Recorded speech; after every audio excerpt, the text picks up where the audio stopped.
Well, hello again, everyone. This is Steve once again, and I wanted to carry on a little bit along the topic of this whole YouTube purge that's going on now. This new, what do they call it, adpocalypse 2.0 or whatever, and a lot of chat about that. And I wanted to, most of what I like to talk about is sort of tangential or to the side of it because I don't want to delve into a lot of the details of it. Lots of people are covering that, and that doesn't need to be covered more. Just some thoughts along that line.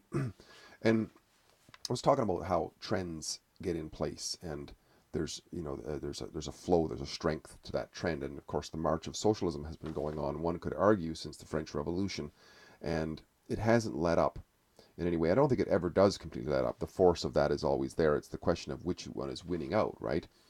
And for those who would watch this, the highly intelligent people who would watch a discussion like this, are would be in agreement, at least to some extent, that socialism is a destructive ideology, and it's destructive in several ways. I think the first one that is destructive, but this is not inherent to such a tendency.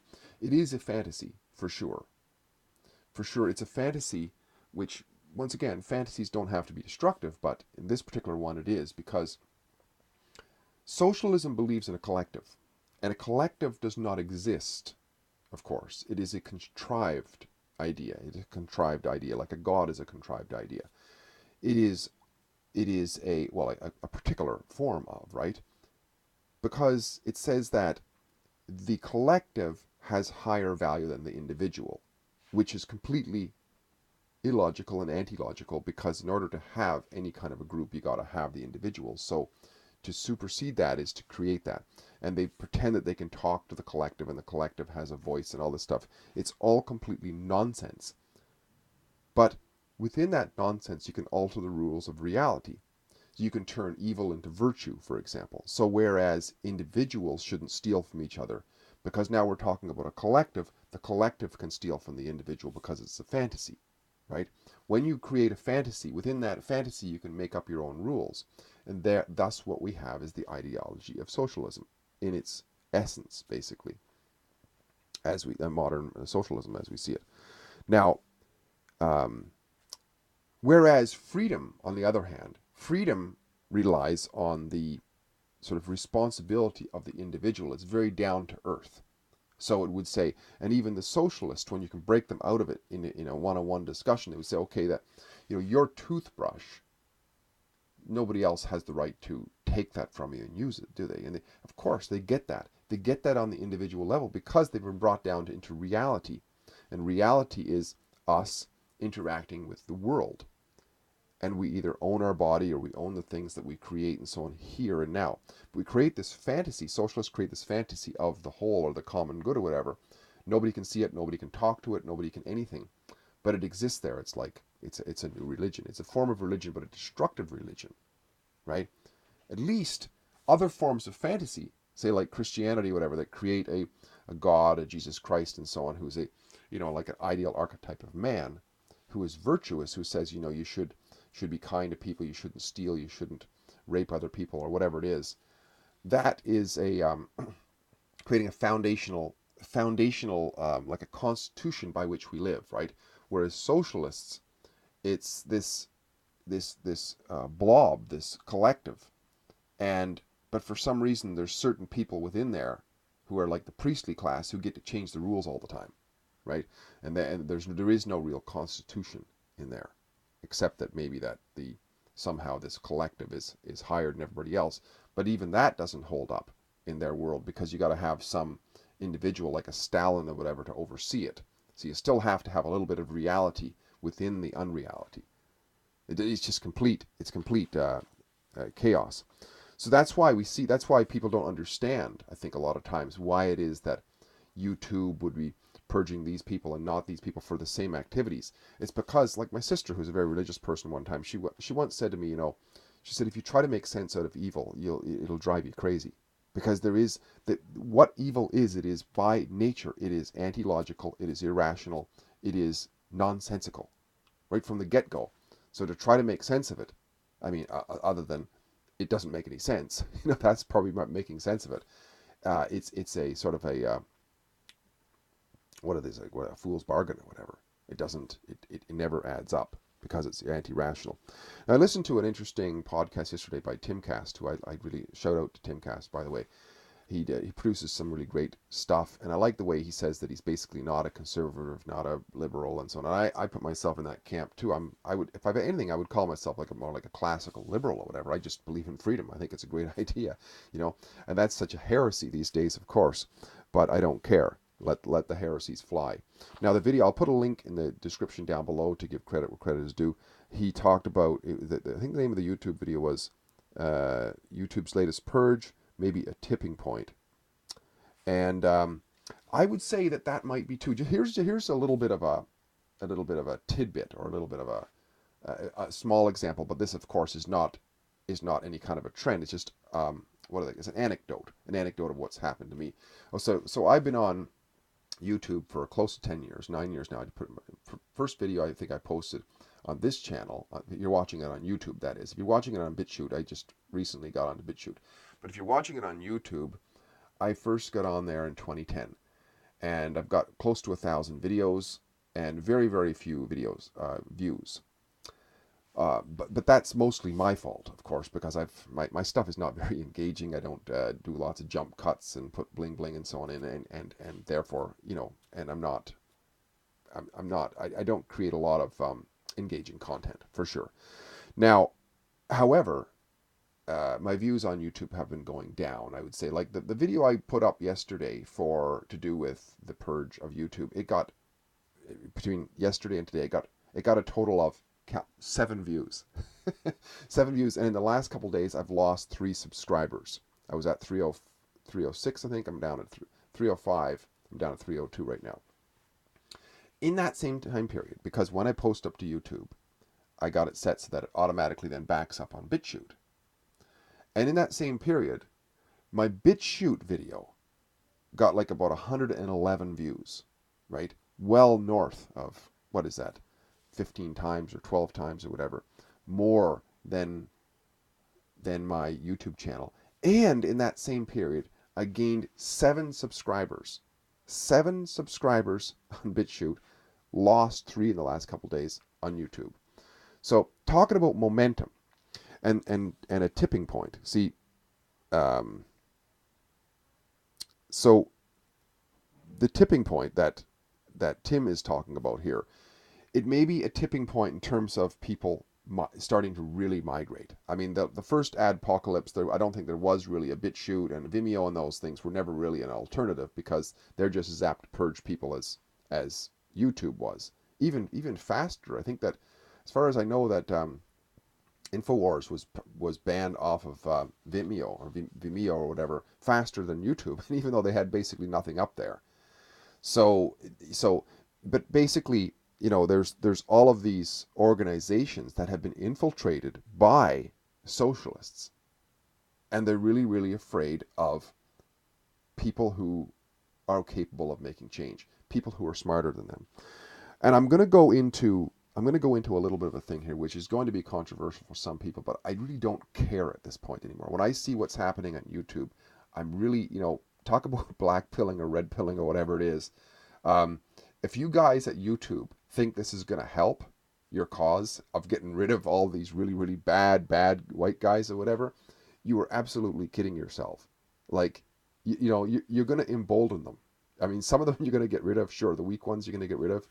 But the strong ones, man, I don't think you know what's coming. And here's why. Here's where I'm going to put this out here. Okay, if you look around the Western world especially, what has the Western world been built by? It's mostly been built by white anglo-saxion men. Arguably some of the most intelligent men. You know, this is not even controversial. You can look it up. The innovations that have taken place in the last couple of hundred years, it's like 98% of major innovation has taken place because of these guys, right? It's not because of anybody else. And there's like 2% or whatever out of Asia, Japan and China or something. But the vast majority of it is white Western men, particularly Anglo-Saxon men.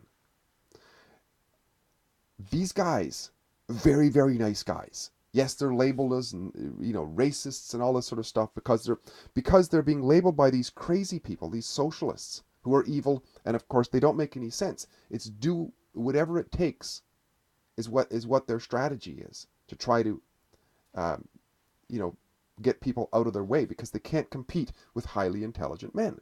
That's the bottom line as I see it. So here you have a group of people who are very, very nice people. If you think about it, who got rid of slavery, right? Who encouraged, the Indians in India not to put their wives on top of the funeral pyre and all these sorts of things. These were white Western men. Yes, they've done a lot of bad things too, but think of all the things.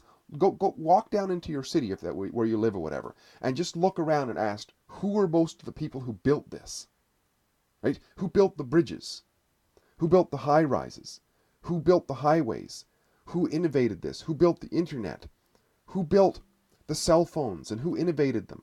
Like the innovation of it. Who did that? The answer is pretty clear. These people are very intelligent. These people are the ones that you're trying to purge off YouTube and the internet largely, because they know how to make humor, they know how to make a lot of interesting content, they know how to get people engaged in their content and what have you.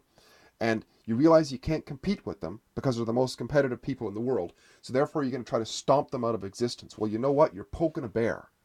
Like seriously, people like YouTube, you're poking a bear. And I realize, Jack Dorsey and these guys, or whoever, that's Twitter, I guess, whoever runs YouTube and whatnot, these are probably white guys too, right? They may not be anglo-saxion white guys though, right? I don't know for sure. But that stock of people who built America, by the way, built the Western world largely, right?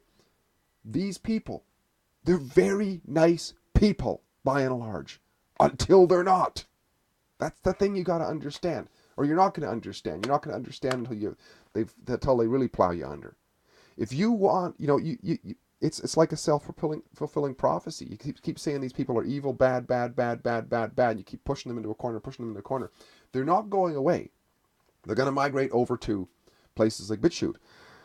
And of course, then there's a real echo chamber. You're worried about an echo chamber on YouTube. My God, go and have a look at BitChute for a minute.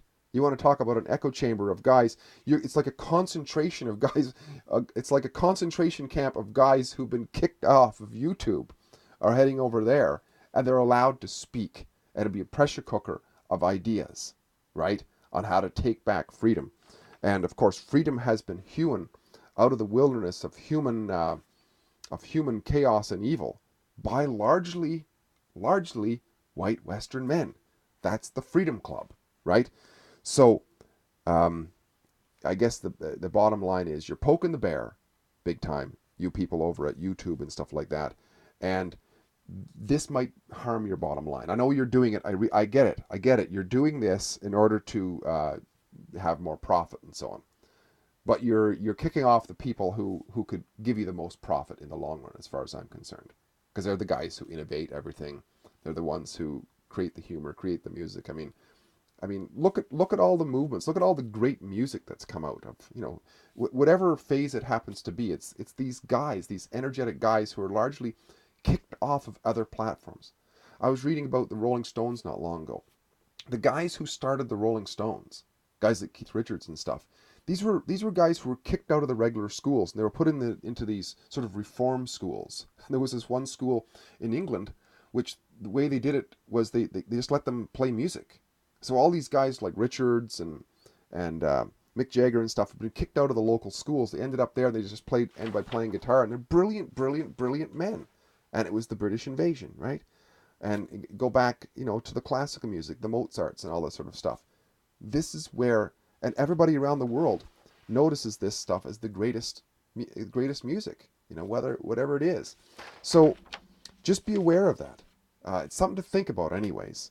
That here the most innovative people of the world, the Anglo-Saxon men largely, are being completely vilified. And the reason is, it's gotta be. The reason is because people who try to compete against them can't compete against them. So they have to keep on getting pigeonholed. And now we have this great pressure cooker of places on the internet where these guys are congregating. Just like in England, when all these these people who couldn't, they were kicked out of their local schools and stuff because they wouldn't play by the rules and so on, the ever-changing rules to control them. They end up in this school of rock, if you will. And so many of them, Eric Clapton and all these guys, they were, as far as I know, they all sort of congregated in these schools where they could just play music. And burst out of there was this British invasion. And I don't know what's going to pop out of places like BitChute, unless, of course, the controllers of the world are successful in shutting them down. But even if you shut them down, here's the thing. I want to leave with one last thing. Here's the thing. It's one thing to control dumb people, right? It's one thing to do that. But I would say you're not going to control those who invented and developed everything that you rely on.